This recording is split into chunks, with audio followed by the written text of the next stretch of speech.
남편의 바람 내가 선택한 복수가 아닌 용서. 결혼 30년. 세 자녀를 키우고 시부모를 모시고 남편의 뒷바라지를 하며 살아온 세월입니다. 그 긴 시간 동안 저는 단 한 번도 제 자신을 위해 살아본 적이 없었습니다. 아침 6시에 일어나 가족의 아침을 준비하고 밤늦게까지 집안일을 하고 그렇게 하루하루를 살았습니다. 그런데 어느 날 저는 알게 되었습니다. 제가 평생을 바친 그 남자가 다른 여자와 사랑을 나누고 있다는 사실을요. 그날은 평범한 화요일 오후였습니다. 남편의 바지에서 세탁소 영수증을 꺼내다가 함께 떨어진 작은 종이 한 장. 거기엔 여자의 필체로 이렇게 적혀 있었습니다. 오빠, 어제 정말 행복했어요. 다음 주 목요일에 또 만나요. 사랑해요. 처음엔 믿을 수가 없었습니다. 우리 남편이 30년을 함께 산 그 사람이 손이 떨렸습니다. 가슴이 무너져 내리는 것 같았습니다. 하지만 저는 아무것도 모르는 척 했습니다. 저녁을 준비하고 평소처럼 다녀오세요. 인사를 하고 그렇게 일상을 이어갔습니다. 그날 이후 저는 조용히 관찰하기 시작했습니다. 남편의 행동 하나하나가 이제는 달리 보였습니다. 갑자기 운동을 시작했다는 것, 스마트폰을 항상 뒤집어서 놓는다는 것, 목요일마다 회사 회식이 있다는 것, 그리고 결정적으로 서랍 깊숙이 숨겨둔 두 번째 휴대폰. 어느 날 남편이 샤워를 하는 동안 저는 그 휴대폰을 켰습니다. 비밀번호는 우리 결혼기념일이었습니다. 얼마나 아이러니합니까? 그 안에는 수백 개의 메시지가 있었습니다. 여보, 보고 싶어. 오늘 당신 생각만 했어. 우리 곧 여행 가자. 저에게는 10년 동안 한 번도 해주지 않았던 말들이었습니다. 저에게는 밥 먹자, 빨래 됐어? 이런 말만 하던 사람이 다른 여자에게는 이런 달콤한 말들을 하고 있었습니다. 그 순간 제 인생이 송두리째 흔들렸습니다. 그날 밤 저는 잠을 이룰 수 없었습니다. 옆에서 코를 고는 남편을 보며 수없이 많은 생각이 머릿속을 스쳐 지나갔습니다. 내가 뭘 잘못했을까? 내가 매력이 없어서일까? 내가 더 예쁘게 꾸미고 더 상냥하게 대했더라면? 하지만 이내 깨달았습니다. 이건 제 잘못이 아니라는 것을요. 저는 30년 동안 최선을 다했습니다.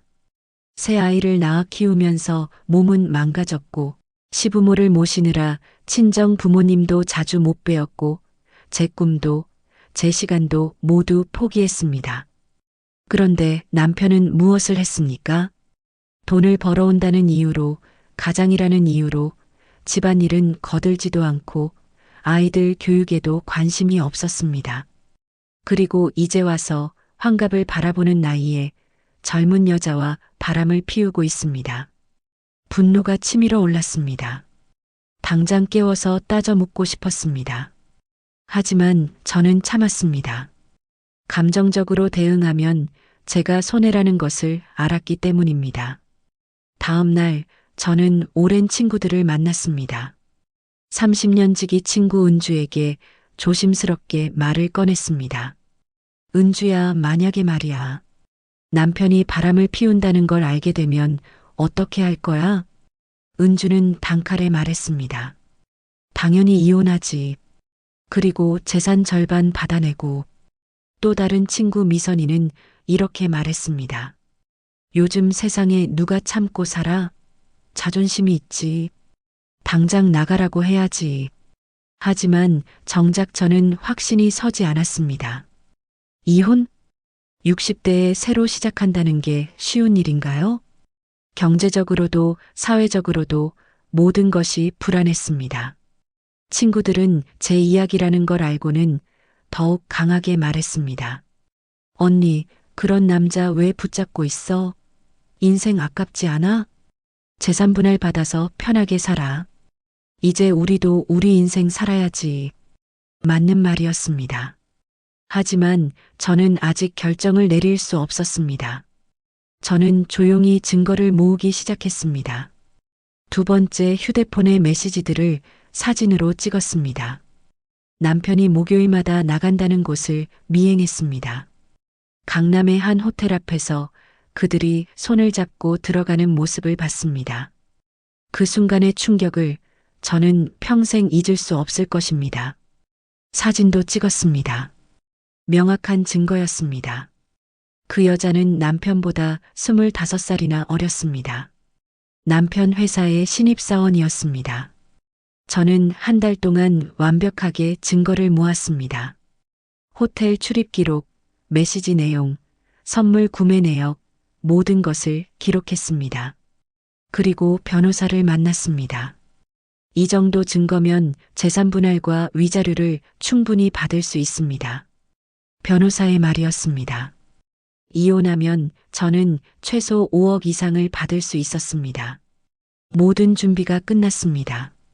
어느 목요일 저녁 남편이 회식이 있다며 나가려는 순간 저는 말했습니다. 여보, 잠깐만요. 남편은 시계를 보며 짜증스럽게 물었습니다. 왜? 급해? 저는 침착하게 식탁 위에 봉투 하나를 올려놓았습니다. 그 안에는 제가 모은 모든 증거가 들어 있었습니다. 이게 뭐야? 남편이 봉투를 열었습니다. 사진을 보는 순간 남편의 얼굴이 창백해졌습니다. 이건 말을 더듬는 남편을 보며 저는 차분하게 말했습니다. 30년이에요. 우리가 함께 산 시간이요. 미안해. 나도 모르게. 지금 변명은 듣고 싶지 않아요. 저는 남편의 말을 끊었습니다. 지금 당신에게 두 가지 선택권을 줄게요. 남편이 저를 바라봤습니다. 첫째, 지금 당장 이혼 서류에 사인하고 이 집에서 나가세요. 변호사와 상담했어요. 재산분할과 위자료 포함해서 5억은 받을 수 있대요. 남편의 입이 떡 벌어졌습니다. 둘째, 그 여자와 완전히 끝내고 평생 저에게 속죄하며 사세요. 대신 저는 제 인생을 살 거예요. 당신 눈치 보지 않고요. 남편은 무릎을 꿇었습니다. 환갑을 바라보는 나이의 남자가 제 앞에서 눈물을 흘렸습니다. 미안해. 정말 미안해. 제발 한 번만 용서해줘. 나한테 용서를 구할 자격이 있다고 생각해요? 없어. 없지. 하지만 제발. 기회를 한 번만. 남편은 계속 울었습니다. 평생 눈물 한 번 보지 못했던 남자가 그렇게 무너져 내렸습니다. 당신이 그 여자와 만나는 동안 나는 매일 밤 혼자 울었어요. 30년 동안 나를 위해 산 게 하나도 없는데 이제 와서 또 당신을 위해 참아야 하나 생각했어요. 정말 미안해. 정말 미안하다는 말로 되는 게 아니에요. 저는 냉정하게 말했습니다. 지금 당장 선택하세요. 나갈 거예요? 남을 거예요? 남편은 떨리는 목소리로 대답했습니다. 남을게. 평생 속죄할게. 제발. 그날부터 우리 집에는 새로운 규칙이 생겼습니다. 첫째, 남편은 매일 저녁 7시까지 집에 들어와야 합니다. 둘째, 모든 휴대폰과 SNS는 제가 수시로 확인할 수 있어야 합니다. 셋째, 회사에서 그 여자를 즉시 해고하거나 정근 보내야 합니다. 넷째, 앞으로 집안일의 절반은 남편이 담당해야 합니다. 다섯째, 제가 하고 싶은 일이 있으면 남편은 무조건 지원해야 합니다. 남편은 모든 조건을 받아들였습니다. 그리고 실제로 변하기 시작했습니다. 저녁에 일찍 들어와서 설거지를 했습니다. 주말에는 청소를 했습니다. 제가 가고 싶다는 문화센터 수업료를 선뜻 내주었습니다. 처음에는 어색했습니다. 30년 동안 단 한 번도 설거지를 해본 적 없는 사람이 서툴게 그릇을 닦는 모습을 보는 것이요. 하지만 저는 웃어주지 않았습니다. 이건 당연한 일이었으니까요. 시간이 지나면서 저는 깨달았습니다. 남편을 용서한 건 남편을 위해서가 아니라는 것을요. 저를 위해서였습니다. 이혼을 하면 저는 분명 경제적으로 안정을 얻을 수 있었을 것입니다. 하지만 60대에 혼자 사는 외로움, 사회적 시선, 자녀들의 상처, 그런 것들을 감당하기는 쉽지 않았을 것입니다. 그래서 저는 선택했습니다. 용서는 하되 잊지는 않겠다고요. 남편에게 두 번째 기회를 주되 제 인생도 살겠다고요. 그리고 실제로 저는 제 인생을 살기 시작했습니다. 30년 만에 처음으로 저를 위한 시간을 가졌습니다. 문화센터에서 수채화를 배웠습니다. 친구들과 매주 등산을 갔습니다. 혼자 여행도 다녀왔습니다. 남편은 불평하지 않았습니다. 아니, 불평할 자격이 없었습니다. 친구들은 제 선택을 이해하지 못했습니다. 그래도 그런 남자랑 어떻게 계속 살아? 자존심이 없어? 재산이라도 받고 나왔어야지. 하지만 저는 개의치 않았습니다. 이건 제 인생이었고 제 선택이었으니까요. 다른 사람들이 뭐라고 하든 저는 제가 가장 현명한 선택을 했다고 믿었습니다. 복수를 위해 이혼하는 것보다 제 조건대로 남편을 바꿔가며 편하게 사는 게 더 나았습니다. 자녀들도 처음에는 놀랐습니다. 특히 큰딸은 이렇게 말했습니다. 엄마, 아빠랑 헤어지셔야 해요. 그게 엄마한테 더 좋을 것 같은데요. 하지만 저는 딸에게 이렇게 말했습니다.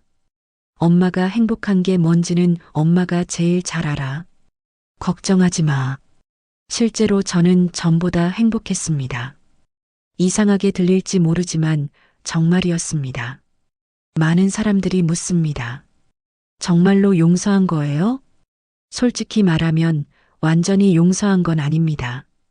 가끔 남편을 보면 그날의 배신감이 다시 떠오릅니다. 남편이 웃을 때 그 여자에게도 저렇게 웃었겠지 하는 생각이 듭니다. 남편이 친절하게 대할 때 죄책감 때문이겠지 하는 생각이 듭니다. 하지만 그런 감정에 제 인생을 망치고 싶지는 않았습니다. 용서는 상대를 위한 게 아닙니다. 나 자신을 위한 겁니다.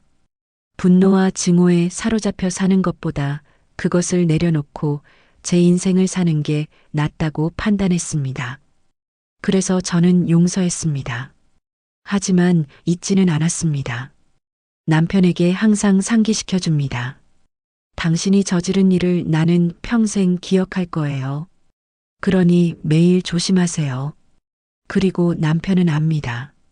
한 번 더 배신하면 이번에는 정말 끝이라는 것을요. 이 일을 겪으면서 저는 많은 것을 배웠습니다. 가장 중요한 것은 내 인생의 주인은 나라는 사실입니다. 30년 동안 저는 누군가의 아내로, 누군가의 엄마로, 누군가의 며느리로만 살았습니다. 제 이름으로 산 적이 없었습니다. 하지만 이제는 다릅니다. 저는 김수진으로 삽니다. 누구의 아내가 아니라 김수진이라는 한 사람의 여성으로요. 남편의 바람은 저에게 큰 상처였지만 동시에 깨달음이기도 했습니다. 내가 나를 사랑하지 않으면 누구도 나를 사랑하지 않는다는 것을요. 내가 나를 소중히 여기지 않으면 누구도 나를 소중히 여기지 않는다는 것을요. 그래서 저는 이제 제 자신을 가장 우선순위에 둡니다. 남편이 무엇을 원하든 자녀들이 무엇을 원하든 제가 원하는 것이 가장 중요합니다. 이기적으로 들릴 수도 있습니다. 하지만 30년 동안 희생만 하며 산 사람에게 이제 이기적일 권리가 있지 않을까요? 현재 저희 부부는 함께 살고 있습니다. 하지만 예전과는 완전히 다릅니다. 남편은 제 눈치를 봅니다. 제가 불편해하는 일은 절대 하지 않습니다. 제가 원하는 것은 최대한 들어주려고 노력합니다. 어떤 사람들은 이렇게 말합니다. 그래도 사랑이 없는 관계 아니에요? 맞습니다. 예전 같은 사랑은 없습니다. 하지만 새로운 형태의 관계가 생겼습니다. 서로를 존중하고 서로의 영역을 인정하는 관계요. 그리고 솔직히 60대의 로맨틱한 사랑이 꼭 필요한가요? 저는 편안함과 안정을 선택했습니다. 그리고 그 선택에 후회가 없습니다. 이 이야기를 듣는 분들 중에는 저와 비슷한 상황에 계신 분들도 있을 것입니다. 남편의 배신을 알게 되었거나 의심하고 있거나 이미 알고도 어쩔 수 없이 참고 있거나 그런 분들께 말씀드리고 싶습니다. 정답은 없습니다. 이혼이 답일 수도 있고 용서가 답일 수도 있습니다.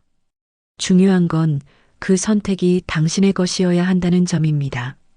주변 사람들이 뭐라고 하든 사회가 뭐라고 하든 당신이 가장 편한 선택을 하세요. 그리고 어떤 선택을 하든 당신 자신을 잃지 마세요. 남편 때문에, 가족 때문에, 체면 때문에 당신의 행복을 포기하지 마세요. 당신의 인생은 당신의 것입니다. 60대든 70대든 몇 살이든 새로운 시작은 가능합니다. 저는 60대에 처음으로 제 인생을 살기 시작했습니다. 늦지 않았습니다. 남편의 바람. 그것은 제 인생에서 가장 큰 배신이었습니다. 하지만 동시에 제 인생에서 가장 큰 전환점이 되었습니다. 저는 배웠습니다. 용서는 상대를 위한 것이 아니라 나를 위한 것이라는 것을요. 복수보다 중요한 것은 내 마음의 평화라는 것을요. 그리고 무엇보다 내 인생의 주인은 나라는 것을요. 저는 남편을 용서했습니다. 하지만 잊지는 않았습니다. 그리고 제 인생을 살기 시작했습니다. 이제 남편이 뭐라고 하든 저는 제가 하고 싶은 일을 합니다. 친구들을 만나고 취미 생활을 즐기고 여행을 다닙니다. 그리고 행복합니다. 완벽한 행복은 아닐지 몰라도 제가 선택한 행복입니다. 당신도 할 수 있습니다. 당신의 행복을 선택하세요. 그것이 이혼이든 용서든 어떤 것이든 당신의 선택을 하세요. 그리고 당신의 인생을 사세요. 지금부터라도, 지금 이 순간부터 당신은 당신 인생의 주인공입니다. 시청해 주셔서 감사합니다. 구독, 좋아요 눌러주세요.